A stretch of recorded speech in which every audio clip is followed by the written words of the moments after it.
Hello, and welcome to Making Sense of It.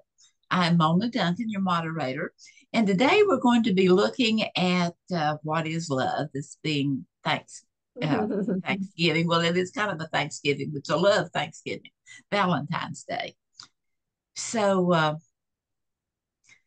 what is love? Not that it can be defined as such.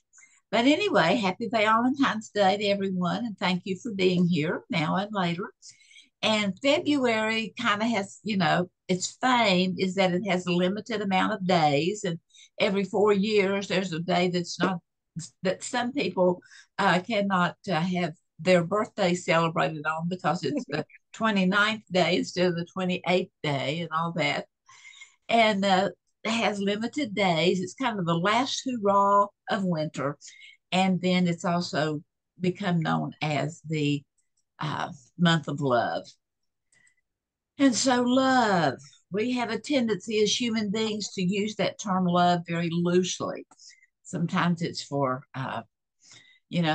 people, we use I love people, I love my pets, I love pasta. There's just a plethora of other things that we can use the word love toward that is, meaningful, but yet at the same time not as real as what love is. In the Holy Writ of all nations, we are asked to love ourselves as well as we love others. And that can be a really something to look at, to think about, to be a part of. And then the ancient wisdom started life with a really healthy self love. I think that whenever we're here and we're children and we're just born into this world, it's kind of nice to have that healthy self love. And so as we go through life and every day, meeting with others and so forth, as we can kind of have these aha moments when we see that what we are perceiving, the things that we are seeing and perceiving, that they become more real. So,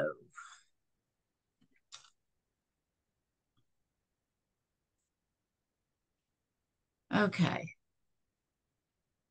Uh, I think I messed myself up here. So I'm somehow I'm losing.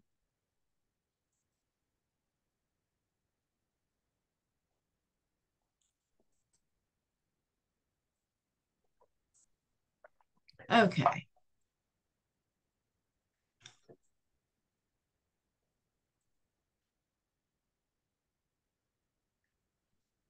So here is a quote from a 19th century Russian philosopher and engineer, Fyodor Dostoevsky, and I'm sure I really trampled all over that.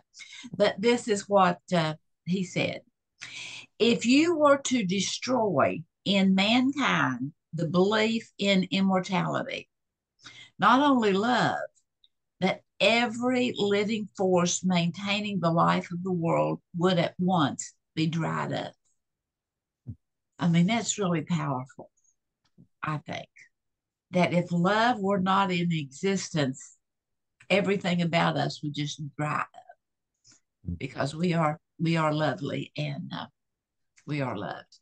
So I have some quotes here just from various people that have impressed me, and I thought it might be of something that you would enjoy also.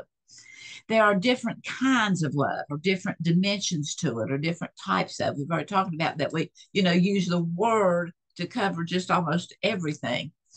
And so agape is a love toward the earth as it is, toward the divine, toward God. It is a love that is regardless of rather than because of. It is a love that is unconditional. It's eternal and it's healing and it's abundant and it's palpable. You can actually feel the love. Eros is that exotic love or that romantic love. Phileo is more like the friendly love, the brotherly love, Philadelphia and all that, the phileo love. And then Hades is the choosing to love and to keep on loving, whether the love that we have is received or rejected. It's a kind of love that is steadfast and eternal. And then also there is also stoic. And that is the type of love that we kind of can apply it to whatever's left. It's to the things, it's to the pets, it's to the chocolate cake, it's to the what, oh, I love this, I love that. It's stoic. It has more of an emotion to it, but it's not quite so much as the agape, the eros, the phileo, or the hedessa. And then so I have some quotes here from just the public at large, some very famous people and maybe some not so famous people. That Janine Mercer says, agape, a special kind of divine love that transcends the ordinary tongues of men. It employs a vocabulary of truth, patience, and kindness, of trust, forgiveness, and hope, and it will last forever. I think I love that. And so here's a quote from Marilyn Voss Savant. I believe that love, not imitation, is the sincerest form of flattery. Your imitator thinks that you can be duplicated. Your lover knows that you can't, that we are each one unique and special and are lovable. Ann Landers, in one of her columns, wrote, when a marriage, while a marriage license is no guarantee the relationship will last, it is still the best measure of one's level of commitment. And certainly, as our world is changing, all kinds of things change. The relating to changes also. And then in Facebook, I like this. Love remembers your birthday, but not your age. And so here's a couple more, just quotes from various people. This is from Marlo Thomas, who is Danny Thomas's daughter and over St. Jude's Hospital. And this is so powerful. If there's one thing I've learned from St. Jude, which is taking care of children that have all kinds of diseases, but primarily cancer and so forth. If there's one thing I've learned from St. Jude, it's that hope can be a medicine and love can be a cure.